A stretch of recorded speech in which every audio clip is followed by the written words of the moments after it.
இன்றைக்கி நம்ம சேனலில் என்ன வீடியோ பார்க்க போகிறோன்னா ப்ரௌனி பிஸ்னஸில் எப்படி ரேட் ஃபிக்ஸ் பண்ணுறது. இந்த வீடியோ வந்து பிகினர்ஸுக்கும் ஹோம் பேக்கர்ஸுக்கும் ரொம்ப யூஸ்ஃபுல்லாக இருக்குங்க. அதனால் வீடியோவை ஸ்கிப் பண்ணாமல் பாருங்கள். நிறைய பேர் ப்ரௌனிக்கு ரேட் ஃபிக்ஸ் பண்ணும்போது இன்க்ரீடியன்ட் காஸ்ட்டை மட்டும் வச்சு ரேட் ஃபிக்ஸ் பண்ணுவாங்கங்க. அது சரியான மெத்தட் கிடையாது.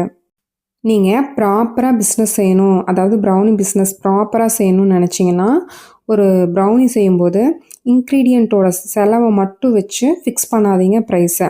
ஒரு எக்ஸாம்பிளுக்கு சொல்கிறேன். இதுக்கு பின்னாடி இன்னும் நிறையா இருக்குங்க செலவு நம்மளுக்கு. ஏன்னா நம்ம வந்து டார்க் சாக்லேட்டும் பட்டரும் நம்ம மெல்ட் பண்ணியிருப்போம். அதுக்கு கண்டிப்பாக கேஸ் தேவைப்படும்.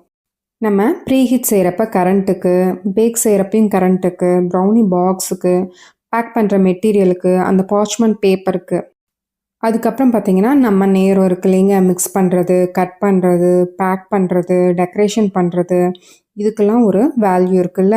நீங்கள் கஸ்டமருக்கு டெலிவரி பண்ணுற மாதிரி இருந்ததுன்னா பெட்ரோல் காஸ்ட்டுங்க. அதே மாதிரி கொரியர் அனுப்புகிற மாதிரி இருந்ததுன்னா கொரியர் காஸ்ட்டு வருங்க நம்மளுக்கு. நம்ம இந்த எல்லா செலவையும் ஆட் பண்ணிட்டு தாங்க ப்ரௌனிக்கு கரெக்டான ரேட் வந்து, அதாவது ஃபைனல் ரேட் வந்து ஃபிக்ஸ் பண்ண முடியும். நான் பர்சனலாக ஃபாலோ பண்ணுற சின்ன சின்ன விஷயம் மட்டும் சொல்கிறேங்க. குவாலிட்டியை மட்டும் எப்பயுமே காம்ப்ரமைஸ் பண்ணவே பண்ணாதீங்க. ப்ரைஸில் ஒரு சில நேரம் கஸ்டமருக்காக அட்ஜஸ்ட் பண்ணிக்கலாம், ஆனால் குவாலிட்டியை மட்டும் குறைக்கக்கூடாது.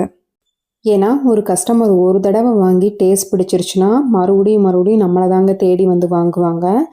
நம்மளோட லாங் டேர்ம் சக்ஸஸுக்கு காரணமே கம்மியான ப்ரைஸ் கிடையாதுங்க, அந்த டேஸ்ட்டு தான் கஸ்டமரை திரும்ப திரும்ப வாங்க வைக்கும். முக்கியமான விஷயங்க, மற்றவங்க என்ன ப்ரைஸ் வைக்கிறாங்கன்னு பார்த்து நம்ம ப்ரைஸ் வைக்கக்கூடாதுங்க. அவங்க இன்க்ரீடியன்ட் வேறு மாதிரி இருக்கும், பேக்கேஜ் வேறு மாதிரி இருக்கும். அதனால் உங்களோட செலவை நீங்களே கால்குலேட் பண்ணி அதுக்கேற்ற மாதிரி ரேட் ஃபிக்ஸ் பண்ணுங்கள். கெஸ் பண்ணி மட்டும் வைக்காதீங்க. நம்ம கெஸ் பண்ணி வைக்கிறப்ப என்ன ஆகும்னா நிறைய விஷயத்த கால்குலேட் பண்ண மறந்துடுவோம். ஸோ கேஸுக்கு தானே, ஒரு 2 நிமிஷம் தானே, 5 நிமிஷம் தானே அப்படின்னாலும் நம்மளுக்கு கேஸ் செலவாக தான் போகுது.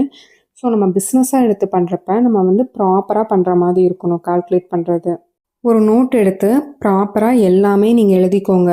ஃபஸ்ட்டு அந்த இன்க்ரீடியன்ட் காஸ்ட், நம்ம எந்த அளவுக்கு என்னென்ன யூஸ் பண்ணியிருக்கோம், என்னென்ன திங்ஸ் போட்டிருக்கோம், அந்த மாதிரி எழுதிக்கோங்க. அதுக்கப்புறம் பார்த்திங்கன்னா எலக்ட்ரிசிட்டி, நம்மளுக்கு கரண்ட்டு எந்த அளவுக்கு எவ்வளோ மணி நேரம் தேவைப்பட்டுச்சு அப்படிங்கிறத எழுதிக்கோங்க.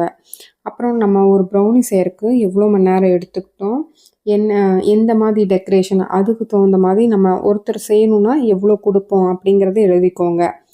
பேக்கேஜ் பார்த்திங்கன்னா நீங்கள் எந்த மாதிரி பேக் பண்ணுறீங்க, எந்த பாக்ஸில் பண்ணுறீங்க, என்னென்ன அதுக்கு யூஸ் பண்ணுறீங்க அப்படிங்கிற மாதிரி எழுதிக்கோங்க.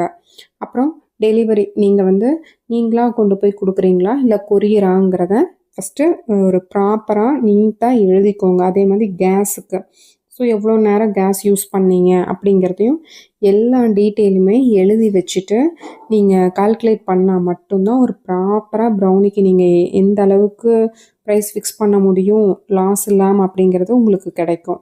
இந்த ஒரு விஷயத்தை மட்டும் கண்டிப்பாக மறந்துடாதீங்க. நம்மளுக்கு கொஞ்சம் ப்ராஃபிட் வந்தாலும் பரவாயில்ல, ஆனால் குவாலிட்டியை மட்டும் குறைச்சிடாதீங்க. குவாலிட்டி நல்லா இருந்தால் கஸ்டமர் உங்களை மறக்கவே மாட்டாங்கங்க. ஒரு நல்ல ப்ராடக்ட்டுக்கு கஸ்டமர் எப்பயுமே வேல்யூ கொடுப்பாங்க. இந்த வீடியோ உங்களுக்கு ரொம்ப யூஸ்ஃபுல்லாக இருக்கும்னு நினைக்கிறேன். இன்னொரு வீடியோவில் பார்க்கலாம். Bye friends.